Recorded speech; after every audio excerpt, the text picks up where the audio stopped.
I'm now going to say good day, how are you? Because that's what they say over here. 2 hours 51, we did 10.6 kilometres. I'll never buy one again. Effective. They don't work. They do. They don't, because look. Oh. Hi guys, I'm Izzy. And I'm Jake. And last year we quit our jobs in England and booked a one-way flight to start backpacking around the world. We spent the first 7 months of our journey backpacking around Asia, and then in January this year we booked a flight to Sydney, Australia. We've been making videos and documenting our journey every step of the way, so if you'd like to join us, please subscribe and enjoy today's video.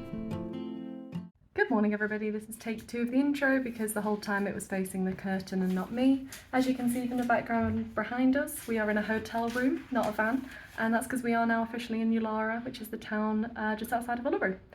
So yes, we're going to be spending the next 2 full days here and leave on the 25th. We got here yesterday, we flew here, it was a very turbulent plane, but yeah, it was good.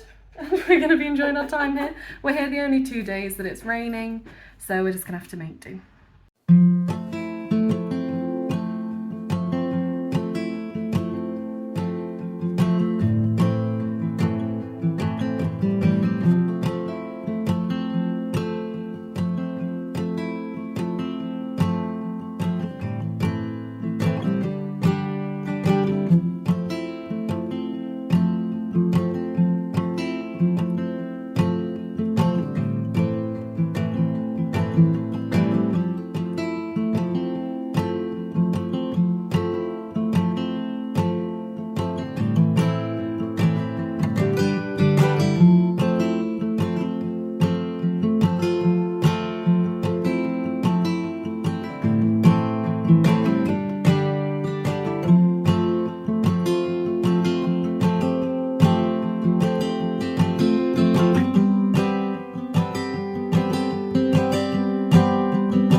Tell by our appearance, it's absolutely bucketing it down outside. We just came back from a gallery talk at the Gallery of Central Australia. And it was really nice. The lady that owns the gallery talked us through some of the paintings and things, and I actually finally learned what a typical return boomerang was used for. They used to use it to distract birds by making them think it was bird of prey in the air, so they could catch and eat the birds, which I didn't know. It was really brilliant, telling us about how they work straight onto the canvas that can be taken off and then rolled for transportation. Some of the work's absolutely beautiful and it all tells a story. Some of the artists tell you their full story. A lot of the symbols for women are like an arch, and it tells their story. An incredible gift for someone of a woman reaching, you know, womanhood at 21, say, or maybe it's 18 now, I'm not sure. But absolutely beautiful, and they work straight onto the canvas with the paints. Another lady had worked like dyeing the canvas first, and like a wash of pastel colours from the salt mine areas, and like a salt wash, and then she drew her story in white, that looks like acrylic paint all over the top. really, really stunning, absolutely beautiful. And there's a couple of pieces there that I would have loved. Yeah. Yes, Parker, I would have loved. And they can be rolled and put in a tube. But don't worry, Parker, I stopped her. No, but we also learned that a lot of the Aboriginal artists, they depict like not realism things. They kind of use the circles or like the U shapes or the oval shapes to depict certain things. So they were saying women are usually depicted as little like upside down U's with a line next to them, and then like they can depict Uluru as just like a big circle, and that they, instead of kind of showing things like looking at the perspective of like from the horizon line, they'll do aerial views instead as a way to like kind of show the map to get to places. Which is why I think when we flew over yesterday, I saw some incredible circles that look like they've been drilled down like a quarry, but in a full circle. I'm starting to think these are the water holes that are shown on, a bit like the cushion that Isabel's sat in front of now. Show everybody the cushion. But they're like that and depicted like that. That's a much better view, there you go. Of their story, so it could be the story of the family, the story of females. It's really inspired me actually to actually have a go myself and depict our journey in a camper van, but I'm going to have a go at it because they work direct onto the canvas with paint, so I think, and it's really liberal and it can be just how you draw something, so it's not like a photographic image, but really inspirational. What an incredible Indigenous persons. And what I loved about the gallery is that all the money goes straight to the Aboriginal artists. There's no commission taken, there's nothing taken. This is basically how everything is sustainable and to provide them with an income, which even in England is so important for all artists. So when people say to me in England, gosh, why would you pay £50-60 for a bowl when you can go to the range and pay £1, £50, £2? The reason is because of the artistry, the work, the hours. And Isabel pointed it out to me last night. So like she makes bucket hats as an example and charges £10, and people say £10, but actually if you work out how many hours each hat takes, which is 3 hours at minimum wage, then you're literally tripling that payment because you've got the materials on top. So just look at things in a bit different way. To that, when you've got an artist, whether theatrical or a painting artist, support local artists if you can, because it's so important, and they're made with love and skill, and you're passing all that down. And yeah, unfortunately the didgeridoo workshop was shut off because of the rain as well, which is a shame that we don't get to see that. It actually looks like it's maybe stopping. Oh no. But thankfully the bush food experience, and then the Cosmos talk, and there's another talk we're going to as well, they're all inside, so we know they'll be on. It was just the guided garden walk, the bush yarns talk, and the didgeridoo workshop that was cancelled. So I really wanted to support an artist there today, and yes, Parker, I would have loved to have bought a big canvas, but we just haven't got any walls left. So I've supported Julie Brumby from Kun Manara, and this is a jewellery artist. Can see that. But absolutely beautiful. And these are half moons, so in an Aborigine style. But for all those that know me, I think these actually sum me up. They're bright colours. Most of the colours have had my hair, for those that know me. But I just really love these. They look really nice. They're really pretty, and it's nice to support a local artist from Aboriginal background and an Indigenous culture here in Australia.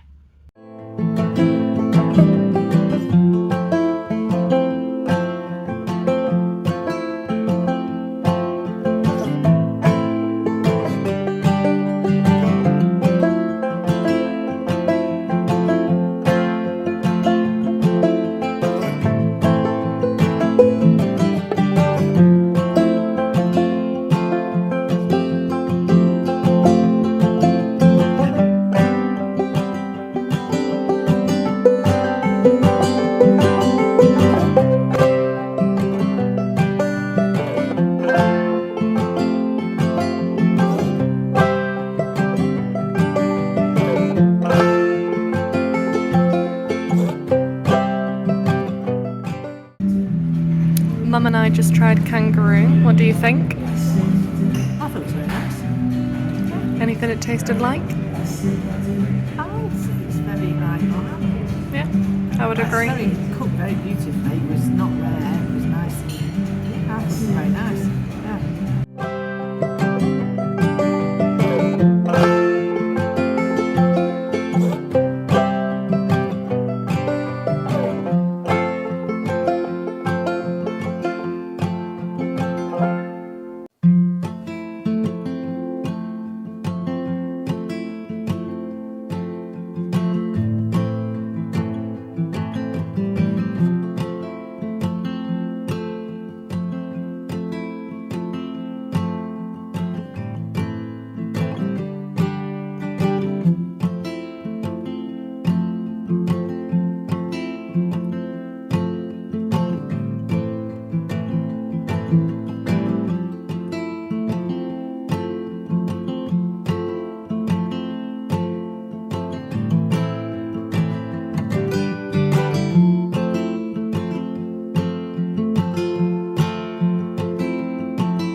Hello everybody, so as you can probably tell by what's behind us, we are now at Uluru, Ayers Rock. This morning we went to the Field of Lights. Yeah. And saw it at sunrise, and then now we're on the hop on, hop off here. Got there at 5. Sorry, got the bus at 5 and got there at 5:20 to see an amazing 212 hectares of lights done by a British artist, Brian Monroe. Set it up in the UK initially and then brought it over to Australia, Uluru. So a few things to note about the hop on, hop off at Uluru. It was $96 for both of us, I think. And there's 5 different buses that go throughout the day. But it's not kind of like the traditional hop on, hop off. You have to like book which one you want to go off at. So initially, oh my gosh, as you can tell there's flies everywhere. We were initially booked on the sunset one, and then we looked at the weather forecast and it was thunderstorms all evening tonight. So we asked to change instead to the earlier one at 8:25, and thankfully they had space and let us come on it. But yeah, when the weather's a bit up in the air, it's kind of good they let you change. I'm sure if you were to come in summer or anything like that, you would be fine, no matter what bus you got. But yeah.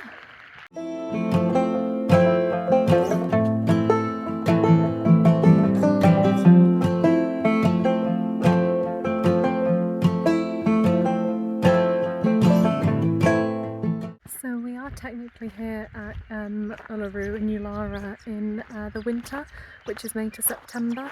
But apart from the rain, it's really not cold at all. It gets cold at night, but obviously in the resort and the hotel rooms you don't really feel it. But yeah, it is amazing here. We're going to try and do the whole base walk today, which is 9 kilometres. Apparently it's supposed to take around 2.5 hours. With Mum stopping to take photos, it'll probably be around 4. But we've got time. Thankfully you're allowed to get on whichever bus you want on the way back. Oh, there are some big puddles here. There was a lot of rain here yesterday, so there was a lot of flooding.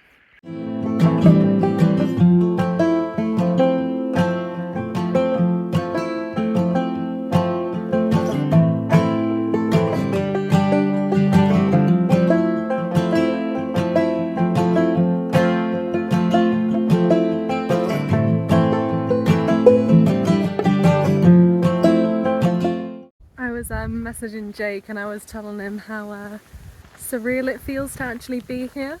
I've always wanted to come to Australia, but Ayers Rock I've always wanted to come to since watching the Scooby-Doo episode. I can't remember if it was one of the movies or an episode where it's at Ayers Rock. You know, that's just how dreams start, isn't it? From Scooby-Doo. And I definitely knew it would be big, but I did not think it would be this big. Mum was saying it's called a monolith, not a rock.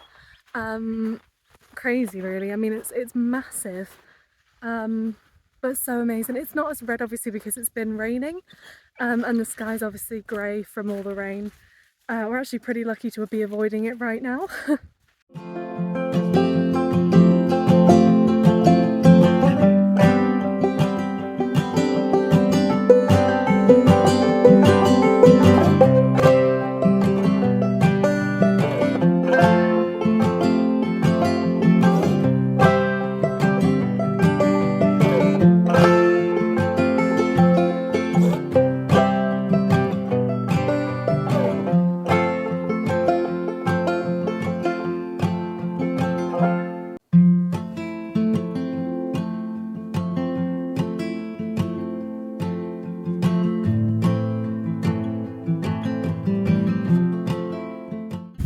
Ponchos are on.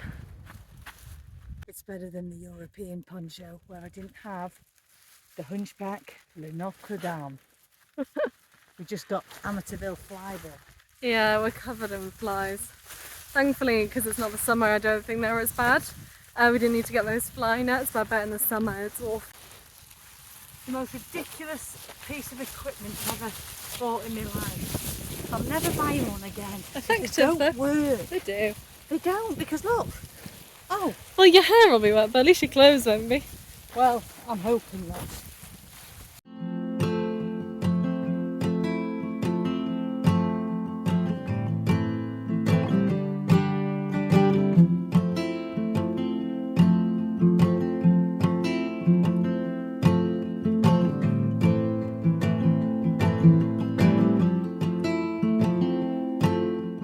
So we're about 3/4 of the way round. We have 2 kilometres left to go.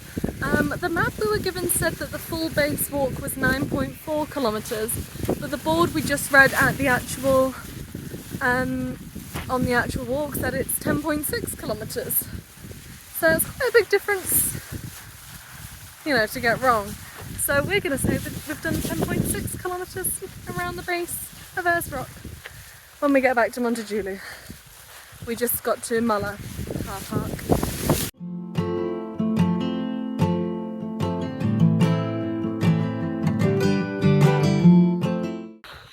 We just did it in just under 3 hours, 2 hours. 2 hours 51. We made we did 10.6 kilometres.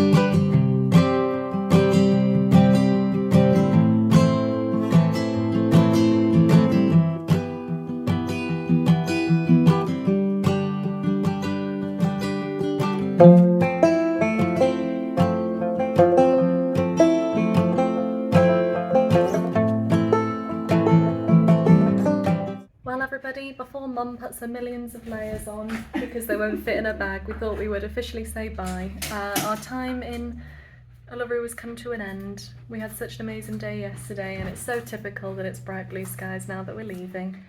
And it's going to be 30 degrees today, guys. I can't believe it, you know. It's absolutely ridiculous.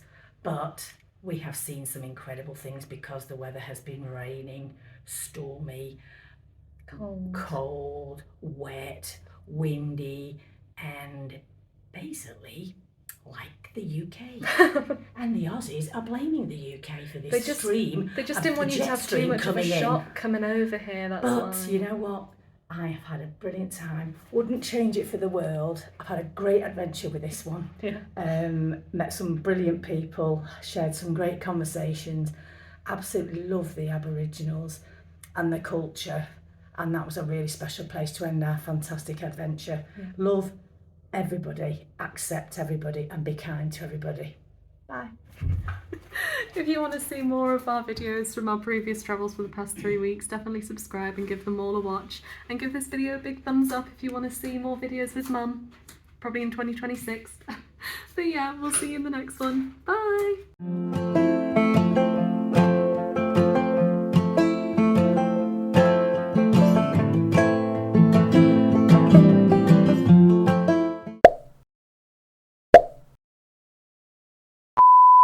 It's a great look. Not full of it. Even without flies. So 2 kilometres left. There's Mum. Made it back to Montejulu water.